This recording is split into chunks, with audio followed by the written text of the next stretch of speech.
एक बार की बात है, एक गांव में एक छोटा सा परिवार रहता था। उस परिवार में मनीष, उसकी पत्नी जया और उनकी 15 साल की बेटी पिंकी रहते थे। पिंकी का रंग बहुत ही काला था, इसलिए आसपास के लोग उसे काली काली बोलते थे। पिंकी और उसके माता पिता को ये बात बिल्कुल अच्छी नहीं लगती थी कि कोई उनकी बेटी को चिढ़ाए, पर लोग कहाँ मानते थे। स्कूल में भी सब लोग पिंकी के काले रंग का बहुत मजाक उड़ाते थे। एक दिन पिंकी की क्लास में पूनम कपड़े पहनकर आई होती है और सब उसके आसपास भीड़ लगाए खड़े होते हैं। पिंकी भी वहाँ आ जाती है।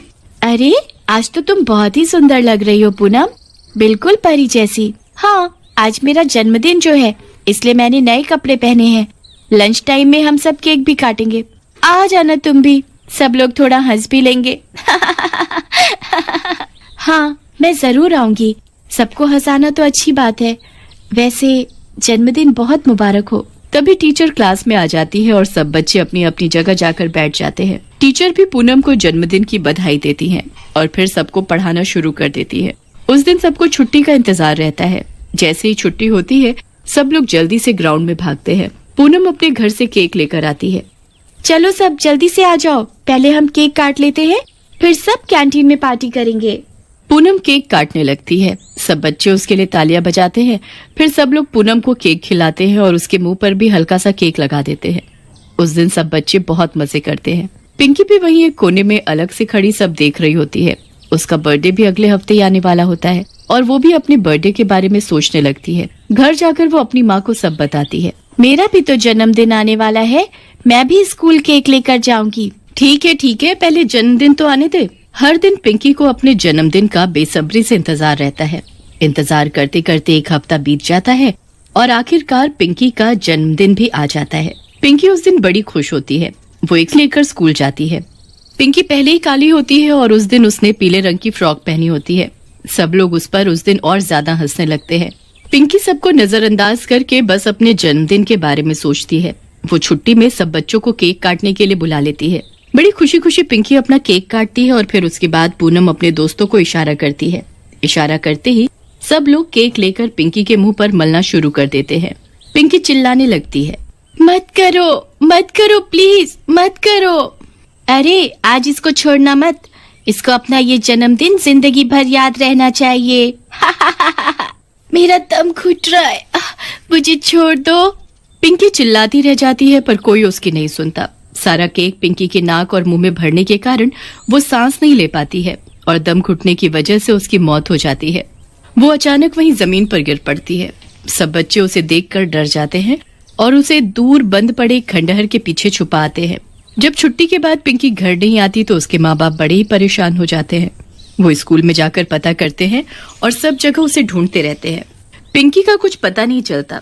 उसके माँ बाप बहुत रोते हैं। हाय, मेरी बच्ची आज कितनी खुश थी, आज तो उसका जन्मदिन था, कहाँ चली गई मेरी लाडो। कुछ दिन ऐसे ही निकल जाते हैं पर पिंकी का कुछ पता नहीं चलता। अब एक दिन सब बच्चे स्कूल में पढ़ रहे होते हैं।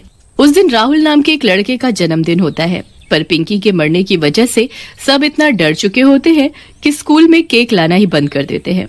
सब लोग राहुल को जन्मदिन की मुबारकबाद देते हैं। जब सब बच्चे क्लास में बैठकर पढ़ रहे होते हैं, तभी राहुल की नजर खिड़की के बाहर जाती है।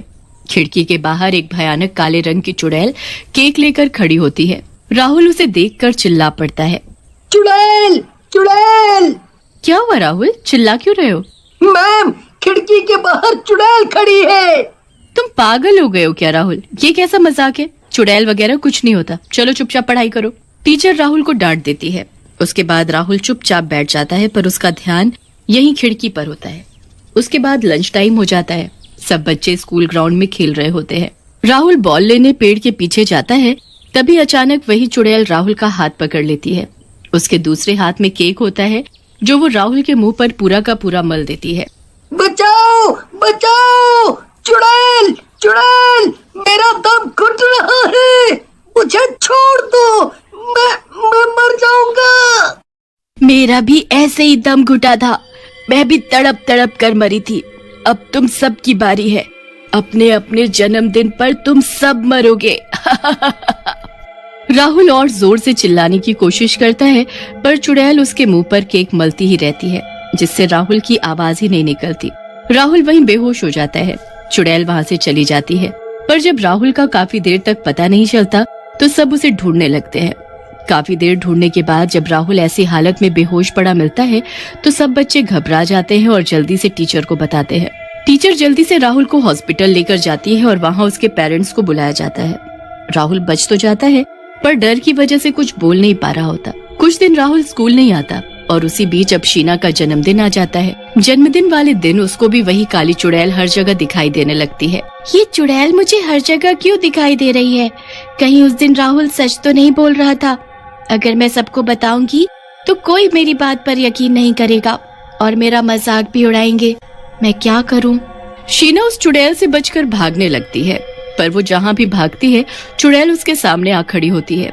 शीना बचने के लिए स्कूल के पीछे बंद पड़ी एक क्लास में छुप जाती है। उसे लगता है अब वो चुड़ैल उसे पकड़ नहीं पाएगी, पर वो चुड़ैल वहाँ भी आ जाती है। Happy birthday Sheena, happy birthday to my dear friend Sheena. हे भगवान, अब मैं क्या करूं?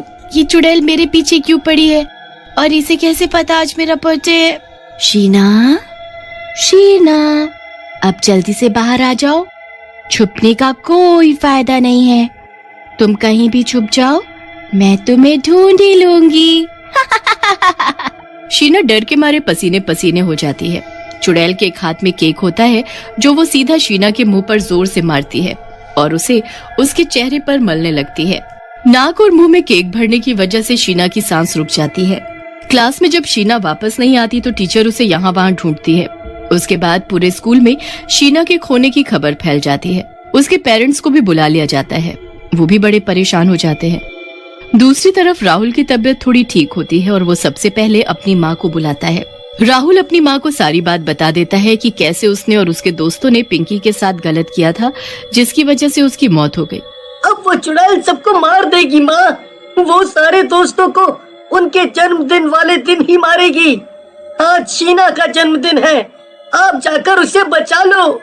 फिर उसके बाद उसकी लाश को स्कूल के पास बंद पड़े खंडहर में छुपा दिया था। राहुल के माँ बाप जल्दी से स्कूल पहुँचते हैं और पिंकी के माँ बाप को भी स्कूल लेकर जाते हैं। फिर सभी उन बच्चों को बुलाया जाता है जो पिंकी की मौत के जिम्मेदार होते हैं। पिंकी के माँ बाप को जब पता चलता है कि पिंकी चुड़ैल बनकर ये सब कर रही है तो वो अपनी बेटी को आवाज देने लगते हैं। काफी बुलाने पर पिंकी चुड़ैल के रूप में उनके सामने आती है। मेरी बेटी, मेरी पिंकी, हमें सब पता चल चुका है जो तेरे साथ हुआ है। इन सब बच्चों को इनके किए की सजा मिलेगी। हाँ, जरूर मिलेगी। जिंदगी भर इनको इनका जन्मदिन नहीं मनाने दिया जाएगा। इनको कभी किसी पार्टी में नहीं जाने दिया जाएगा। इनके साथ जितनी सख्ती की जा सकती है वो की जाएगी। पर प्लीज ये बता दो कि मेरी बेटी कहाँ है? कहाँ है मेरी शीना? कभी नहीं बताऊंगी। कुछ ही देर में मर जाएगी वो भी। उसके बाद ये सब के सब बच्चे मरेंगे। नहीं बेटी, ऐसा नहीं कर। तू इन बच्चों जैसी तो कभी ना थी। तू मेरी बेटी है, सबसे अच्छी बेटी।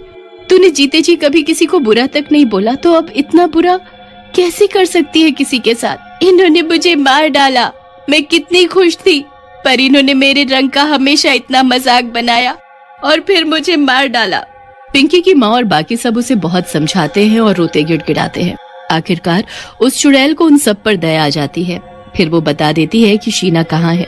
शीना की हालत बहुत खराब होती है, पर वक्त रहते उसे बचा लिया जाता है। उसके बाद स्कूल में हर बच्चा ये कसम खाता है कि वो कभी किसी के साथ ऐसे नहीं करेगा और ना कभी किसी को करने देगा। पिंकी की आत्मा को शांति मिलती है और वो कभी किसी को दोबारा नहीं देखती। मेरा भी